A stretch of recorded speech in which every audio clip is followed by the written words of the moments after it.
From news and views, issues and opportunities, we'll have in-depth conversations with decision makers to find out what they know and what they think. I'm Rico Hizon, inviting you to join the exchange because your business is our business. Filipinos are facing a climate crisis from back-to-back destructive typhoons and the El Nino phenomenon. These calamities are threats to the welfare of our kababayans, in particular, industries recovering from the pandemic and global headwinds. With the country at risk to disasters, how are businesses making sure their operations can withstand the impact of catastrophes? The vision of disaster-proof enterprises in our C-Suite vision.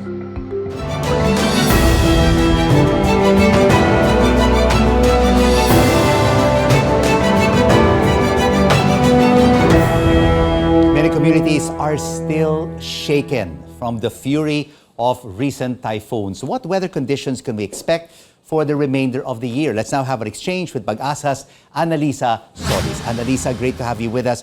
How many more typhoons can we expect to hit the Philippines this year?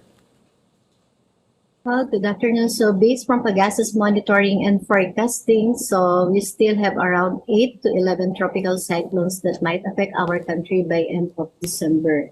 So this August, so there usually recurring tropical cyclones toward the northern part of the Philippine area of responsibility. So mostly meron pa rin po mga non-landfalling that could move towards Japan, but it could enhance our southwest monsoon activity during its passage, and also some recurring tropical cyclones toward the northwestern part of Philippine area of responsibility. It could move towards Taiwan and still could enhance the southwest monsoon activity. So meaning we need to get prepared pa rin po to this August, because most of the tracks of the PC, it could be recurring but could enhance the southwest monsoon. But there are some PCs that made landfall that could traverse the northern part of the Philippine Islands that could move towards Hong Kong and Japan. Liza, of course, we still have these 8 to 11 tropical depressions before the end of the year, but what everyone fears as well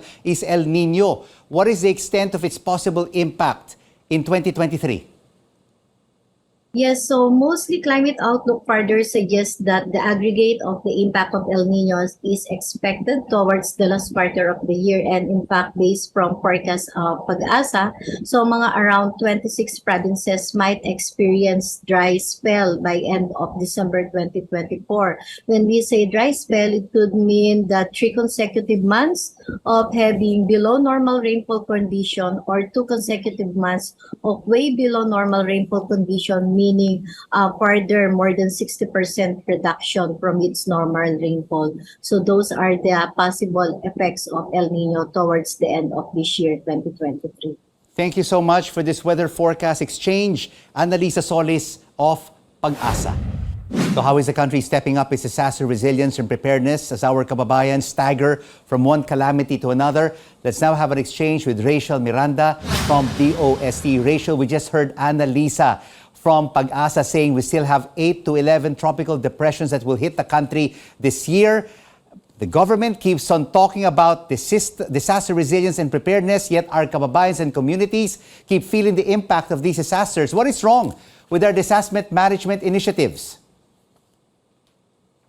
Well, quite clearly, there's a disconnect on how we localize our efforts.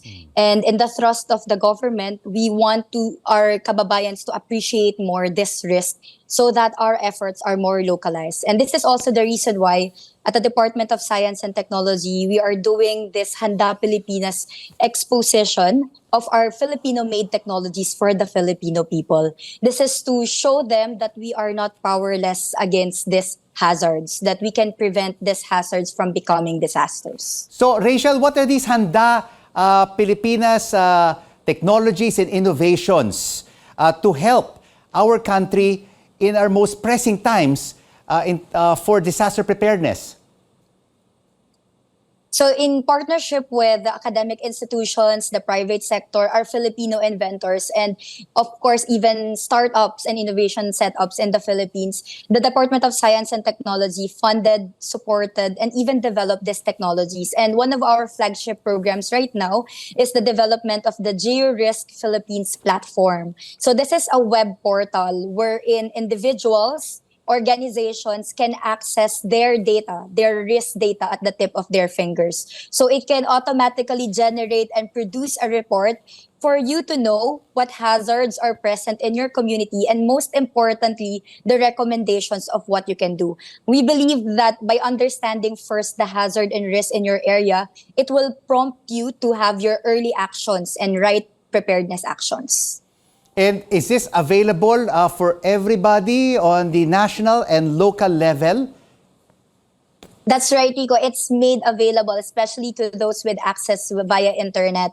And with this GeoRisk Philippines, you can generate reports at the tip of your fingers. So it's made accessible to everyone. And it's not only developed by DOST. We are in partnership with the National Disaster Risk Reduction and Management Council, with the scientific agencies. So we are sharing all this data so that this will be your one-stop shop for your hazard and risk assessment. And apart from this one-stop shop for risk assessment, Rachel, what else is the DOST doing to further improve in terms of technological advancements and innovations to help our kababayans during these very critical times?